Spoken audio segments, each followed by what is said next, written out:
तो बच्चों एक ब्रीफ रिकैप कर लेते हैं कि लास्ट क्लास में हम लोगों ने क्या क्या कंप्लीट कर लिया था. After that we will continue with our discussion. Okay, so in our last class we were talking about the Mughal military campaigns, right. और उसमें हम लोगों ने किसके बारे में बात किया?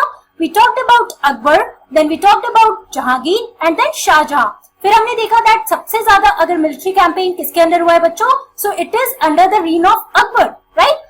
वी ऑल्सो सॉ दैट कि सबसे ज्यादा अकबर ने ही रूल किया था when we are talking about the Mughal dynasty और the Mughal emperors in the dynasty. Okay, तो हम लोगों ने एक एक करके समझा दैट अकबर के अंदर कौन कौन से मिलिट्री कॉन्क्वेस्ट हुए थे.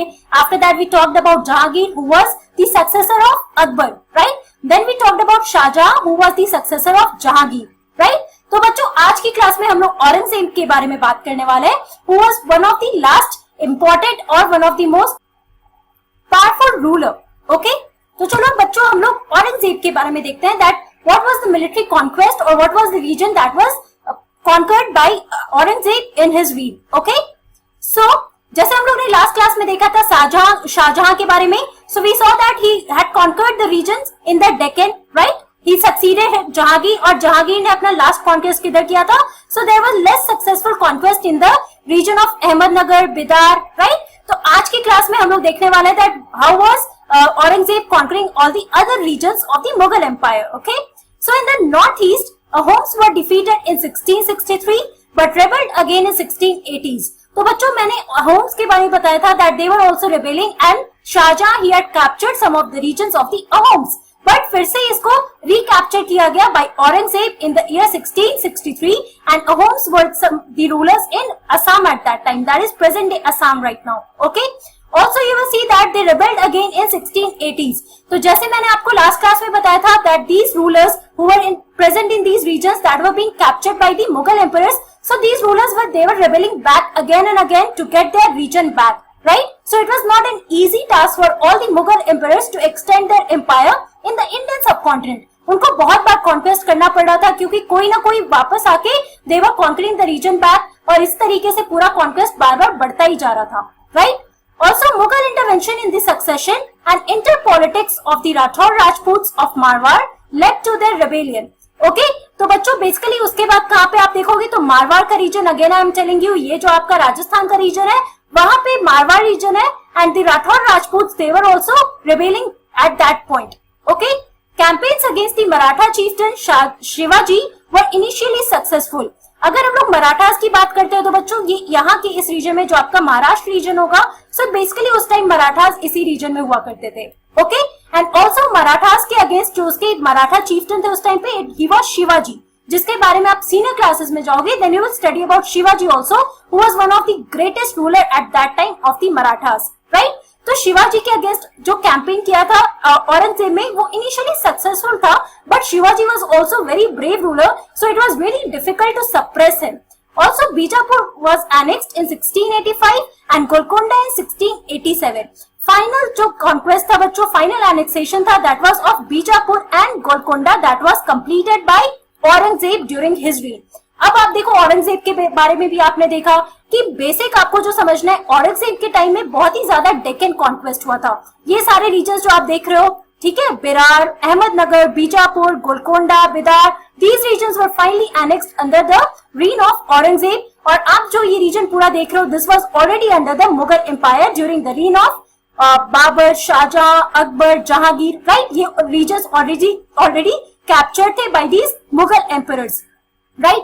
तो अब आप क्या देख रहे हो, ये पूरा रीजन अगर आप पूरा नॉर्थ से देखो और यहाँ साउथ तक देखो बच्चों, तो ये पूरा रीजन आप देखो that was under the Mughal empire.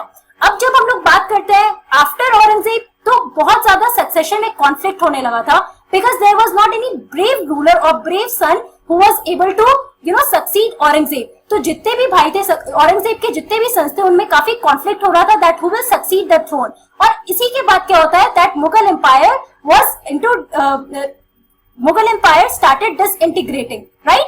तो लास्ट अगर हम लोग बोलेंगे सबसे important ruler of Mughal empire कौन है, so it is Aurangzeb. So please remember सबसे पहले हम लोगों ने बाबर के बारे में बात किया who was the founder of Mughal dynasty and then we talked about Humayun who succeeded Babur who was the son of Babur, right. उसके बाद हमने क्या देखा, again Humayun was succeeded by Akbar and then Akbar was succeeded by his son Jahangir.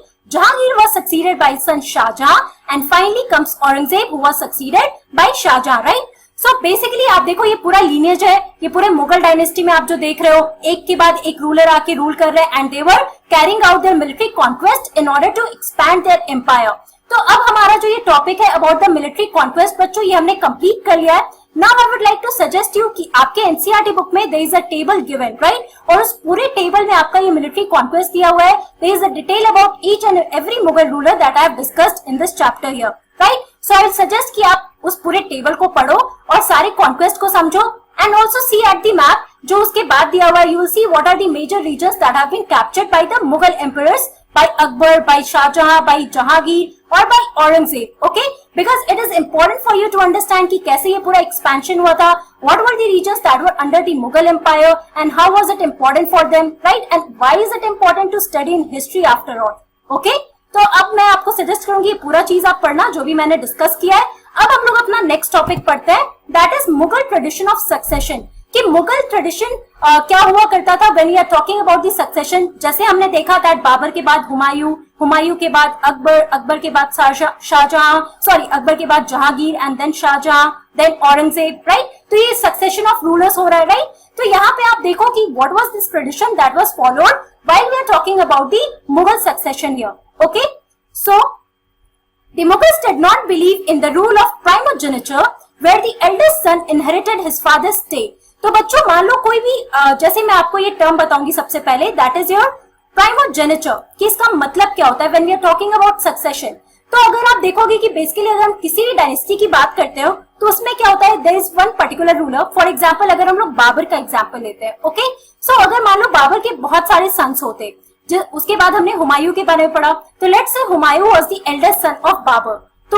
तो क्या होता in this according to this primogeniture, कि अगर हुमायूं सबसे एल्डेस्ट सन होता बाबर का, सो तो जो भी प्रॉपर्टी होता बच्चों that would have been inherited by Humayun, that is the eldest son. तो प्राइमोजेनिचर का वही मतलब होता है that when the eldest son inherits the father state, मतलब कि फादर का जो भी प्रॉपर्टी है, जो भी स्टेट है, मतलब each and everything, his whole empire, his whole money, everything, whatever property that his father has will be inherited by the eldest son, okay. तो ये प्राइमोजेनिचर है।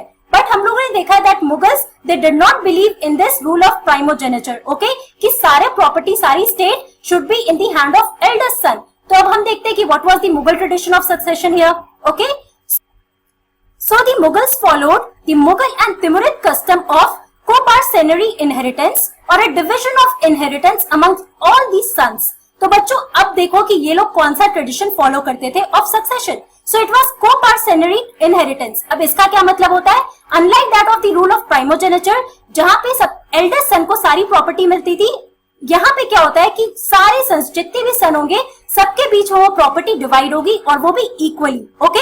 सो they believed in this system of succession and they did not believe in the rule of primogeniture. That is important for you to understand, okay. आपको ये term याद रखना पड़ेगा, that is primogeniture, and also you have to understand this term that is co-parcenary inheritance, जिसका मतलब होता है division of inheritance amongst all the sons. मतलब जितने भी बच्चे हैं, फॉर एग्जाम्पल जैसे अभी बाबर का मैंने एग्जाम्पल दिया, तो मान लो हुमायूं के साथ और सारे उनके भाई होते, so each and every brother will be getting equal inheritance of the father's property, okay. तो ऐसा नहीं होता कि सिर्फ Humayun who is the eldest son उसको सारी प्रॉपर्टी मिलती, नहीं, सारे बच्चों को सारी प्रॉपर्टी मिलेगी and that would be equally distributed amongst them, okay? So please remember this point while we are talking about the Mughal tradition of succession here, okay? Now let us talk about the Mughal relations with other rulers. तो बच्चों जैसे आपने देखा हम लोगों ने अभी military conquest के बारे में बात किया, right? So obviously now they were conquering the regions where other rulers were living और other rulers were ruling. For example Rajasthan में अगर हम देखते हैं सिसोदिया रूलर्स और बहुत सारे मराठा रूलर्स जैसे हमने साउथ में देखा, तो ऐसे बहुत सारे रूलर्स थे जो डिफरेंट kingdoms में they were ruling, right? Now let us see what was the Mughal relations with these other rulers here. So the Mughal rulers campaigned constantly against rulers who refused to accept their authority. तो बच्चों हम लोगों ने तो ये military campaign से ही समझा कि हम लोगों ने एक एक के दिन का मिलिट्री कॉन्क्वेस्ट देखा, let it be of Babur, Humayun, Akbar, Jahangir. तो हर एक में आप क्या देखते हो, that they are rebelling against all the rulers who are not able to और who are not willing to accept the authority of Mughal rule, right? तो जहां जहां पे वो लोग देखते थे कि उनको दूसरे रूलर्स रेबेल कर रहे हैं, वहां पे वो फोर्सफुली कॉन्क्वेस्ट करते थे and they were taking those regions where the rulers were not accepting the authority of Mughal rule, right? Because उनको पूरे Indian subcontinent में rule करना था. They wanted to expand their whole empire in all over the Indian subcontinent. जो end में हमने देखा that they were partly successful in this, not partly, almost successful थे, but कुछ region था that was not under the Mughal rules anyways, okay? Also, but as the Mughals became powerful, many other rulers also joined them voluntarily. तो बच्चों जैसे जैसे वो extend कर रहे थे अपने एम्पायर को, वैसे वैसे बहुत ही ज्यादा पावरफुल हो रहे थे. क्यों? क्योंकि जितने भी बाकी रूलर्स थे of different kingdoms, they were submitting themselves to these Mughal rulers, right? So therefore they were becoming more and more powerful. So therefore बहुत सारे रूलर्स थे ऐसे who was joining them voluntarily, okay? मतलब कि वो अपने आप से वो अपने आप को सबमिट कर रहे थे अंडर द मुगल रूल. और इसका बेस्ट एग्जांपल कौन है बच्चों? So the Rajputs are the best examples to show the submission in front of the Mughal rule.